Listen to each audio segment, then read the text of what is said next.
அனைவருக்கும் வணக்கம்.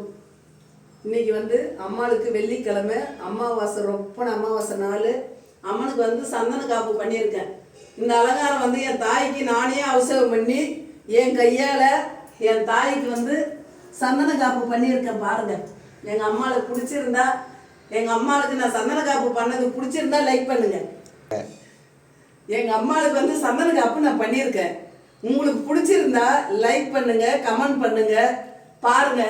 பிடிக்கலன்னா பண்ணாதுங்க. ஏன்னா நானே என் கையால் பார்த்து நைட்டு 3 மணிலிருந்து என் தாய்க்கு இப்படிதான் இன்னைக்கு பண்ணணும்னு சொல்லி நைட்டு கேட்டா, எனக்கு சந்தன காப்பு பண்ணலடின்னு கேட்டா. இன்னைக்கு நான் சந்தன காப்பு பண்ணியிருக்கேன் எங்கள் அம்மாளுக்கு நல்ல முறையா. ஏன்னா அதே சந்தன காப்பு சித்திரை பௌர்ணமிக்கு பண்ணுவேன். அவளுக்கு திருவிழா அன்னைக்கு சித்திரை மாதம் பௌர்ணமின்னு எப்பவுமே சித்திரை மாதம் வருஷத்தில் ஒரு நாள் சித்திரா பௌர்ணமை அகின் செட்டி எடுக்கிறது, பால் கூடம் எடுக்கிறது, அம்மாளுக்கு கரகம், ஊஞ்சல் தாளாட்டு, கும்பப்படையில், அன்னதானம் எல்லாமே உண்டு. அன்னைக்கு செய்யுங்க. அதனால இந்த சித்திரை மாசமும் சித்திரா பௌர்ணமை திருவிழா வச்சுட்டுங்க. வர வியாழக்கிழமை காப்பு கட்டுறங்க.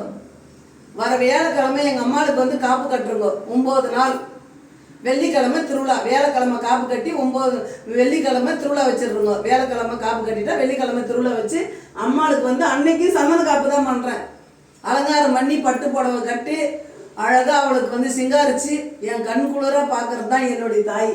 என் தாய் பாரு பாரு எப்படி வருது, என்ன மாதிரி அழகா எப்படி இருக்காங்க பாரு, அப்படியே சிரிச்சு முகமாக இருக்காங்க பாருங்க. நான் பார்த்து நான் செய்யறது என் தாய்க்கு அலங்காரம் என் கையால். இன்ன வரைக்கும் இந்த ஆலயத்தை கட்டி இத்தனை வருஷம் காலமாகும். என்னையை தவிர இந்த அம்மாளுக்கு யாருக்கும் அலங்காரம் பண்ணி யாரும் நான் விட்டதில்லை என் அம்மாவை தொட்டு பார்க்க.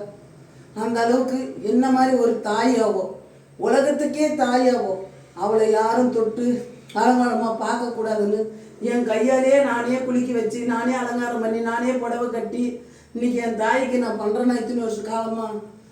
இன்னும் கொஞ்ச நாளைக்கு என் தாயை நல்ல மாதிரி நோவு நொடி இல்லாமல் இன்னும் கொஞ்ச நாளைக்கு வச்சுருந்தா அவள் காலை கழுவி இன்னும் கொஞ்ச நாளைக்கு நான் கடை சேர்ந்து மக்களுக்கு சேவை பண்ணி அவங்களுக்கு நல்லது முறையாக காப்பாற்றி கரை சேர்த்துட்டு என்னைக்கு என் தாயை கூப்பிட்றாளோ அன்றைக்கி நான் ஜீவசமாதி அவகிட்ட நிற்பேன். எனக்கு எந்த ஒரு சொத்து சுகம் எதுவுமே வேணாம். எனக்கு என் தாய் உலகத்தில் இருந்து வர மக்களை காப்பாற்றினா போகிறேன். நான் இன்றைக்கி கேட்குறேன் ஒரு நாளான்னா, ஏம்மா இன்னைக்கு வந்தாங்க, அவங்க நல்லா இருக்காங்களா, அவங்க குடும்பம் நல்லா இருக்கா, அவங்கள போய் பார்த்தியா, அவங்கள கேட்டியா, இன்னுதான் என் அழகு என் தாயை நான் கேட்கறது. இது என்ன கேட்கல, இவ்வளோ சொத்து கேட்கல, சுகம் கேட்கல. வந்த மக்களை கட்டி காப்பாற்று, எல்லாரும் நல்லா இருக்கணும், அதில் நானும் நல்லா இருக்கணும், காலத்துக்கும் உங்கள் காலையில் இருக்கணும், அவங்க துன்பமெல்லாம் தீரணும். அதுதான் என் தாய்கிட்ட நான் கேட்குற ஆசீர்வாதம். என்றைக்கும் என் தாய் நல்லா இருக்கணும், மக்களை காப்பாற்றணும், காலத்துக்கு அவன் காலையில் இருப்போம். அனைவரும் வாங்க, சித்திரை மாதம் பௌர்ணமிக்கு திருவிழாவுக்கு வாங்க.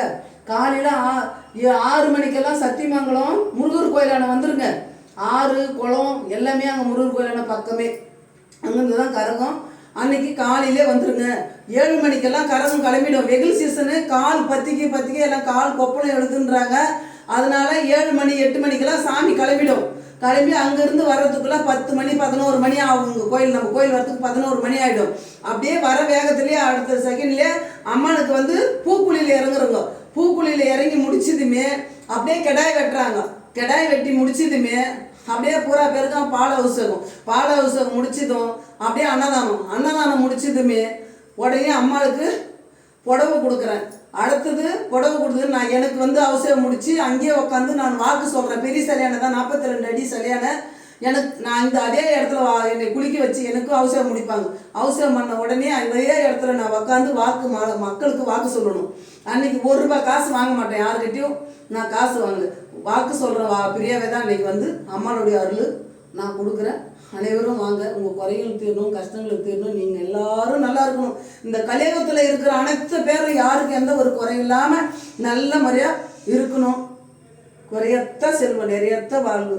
அம்மா வணக்கம். அம்மா கலியம்மா.